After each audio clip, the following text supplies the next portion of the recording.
seeing everybody go to work, but I'm noticing that Nick Dowers has what appears to be a surcingle on that filly.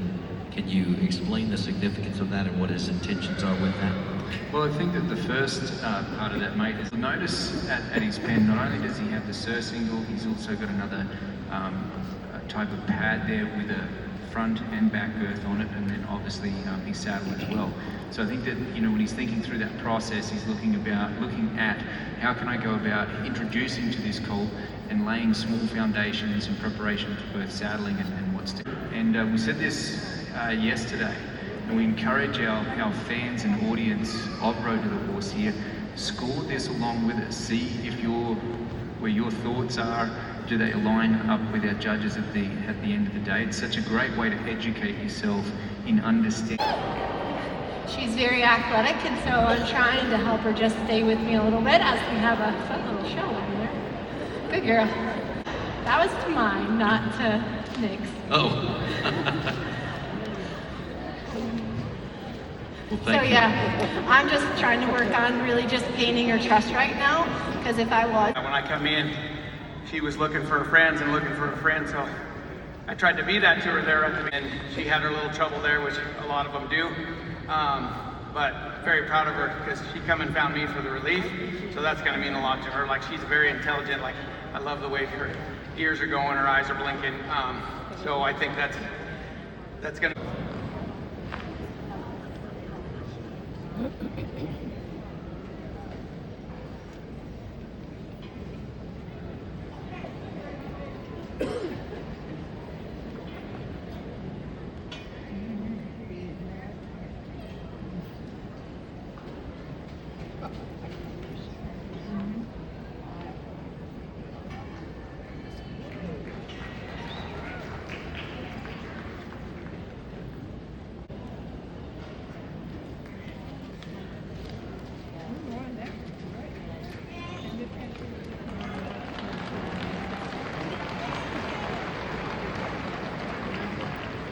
answer to that, but we've seen Road to the Horse for a long time, and to have every single horse halted in 20 or in 6 minutes might be a record for across the board. They're a nice batch of colts. Awesome, mate. Thanks so much for the insight. We appreciate it. Good to have you out here.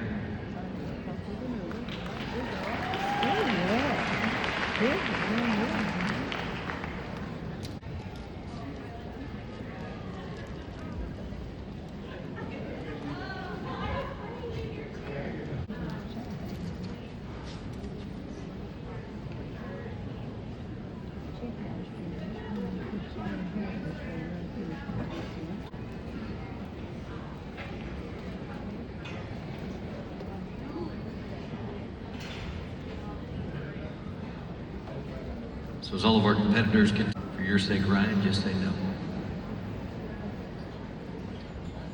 In the zone, every single one of these competitors.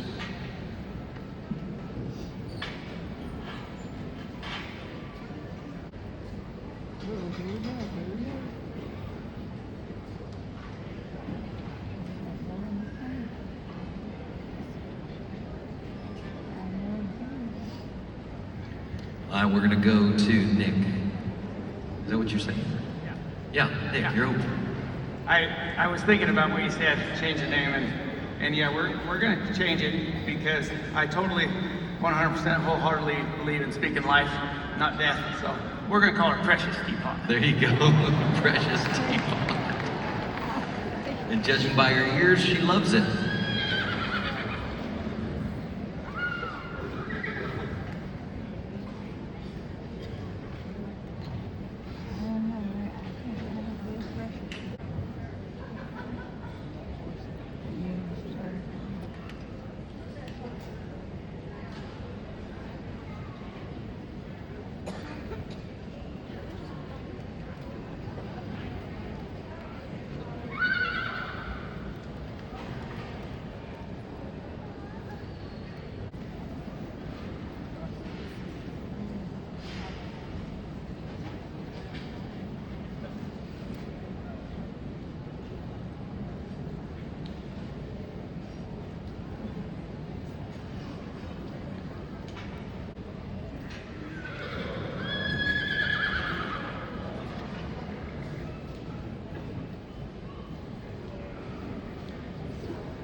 There's nothing quite like the horse to keep us humble. I think you should catch the filly first, Nick.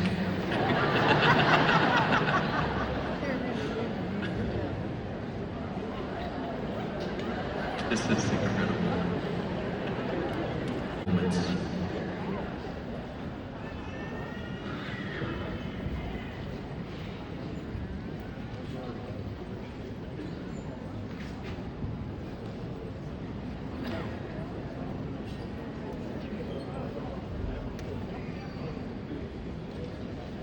A little bit of work, and he's like, all right, no, direction change.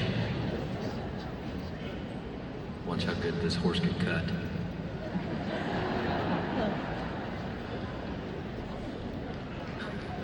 I'm gonna, good job. And jumping. So there's a reason that I make a living talking on a microphone, and not training horses or anything like that. And that is also one of the many reasons I am just infatuated with this event, because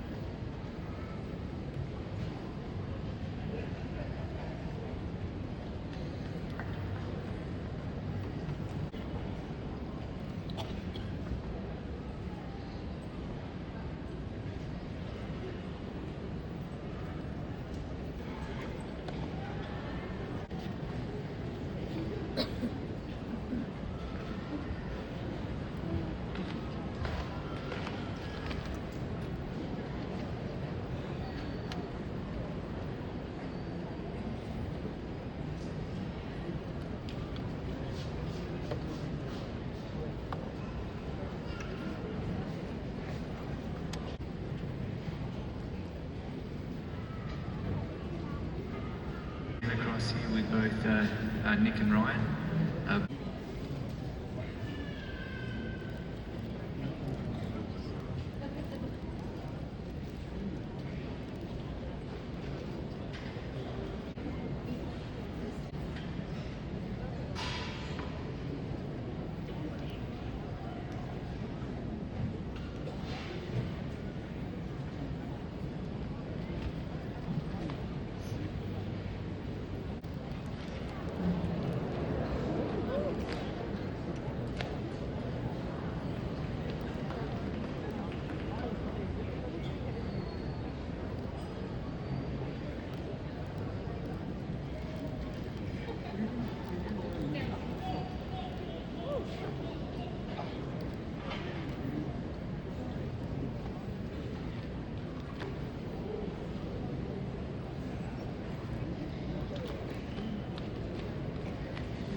Dan, I know your experience as a horseman is without bounds, but for me as a hobby horseman and team roper and things like that, whenever I see how well these trainers handle a horse pitching a little bit and bucking a little bit, it just reminds me how truly calm and cool amidst the chaos.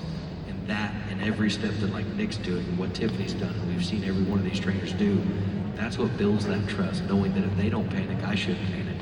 I think that I continue to be astounded at the level of horsemanship that we see. Well, one of the things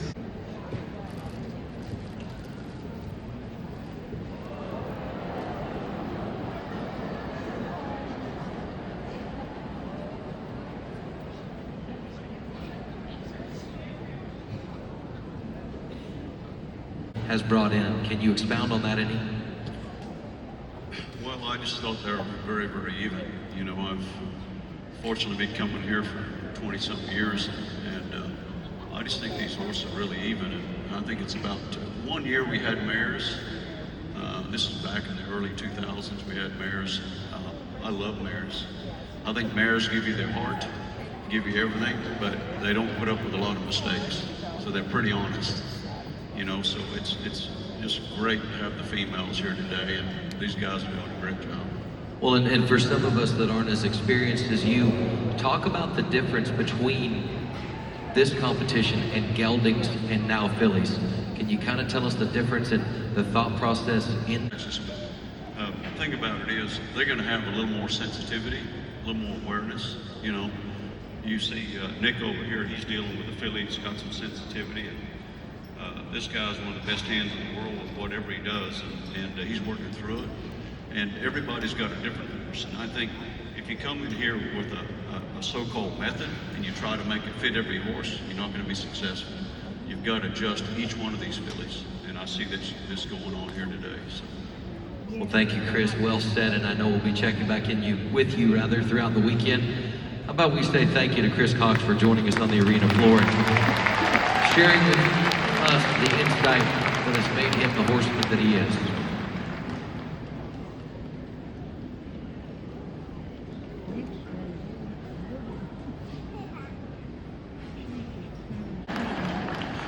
Seems like she's doing a lot of talking as well. A moment ago, Chris Cox talked about sensitivity, and you're dealing with that, working through it. What's your baseline for how you're working through this with her?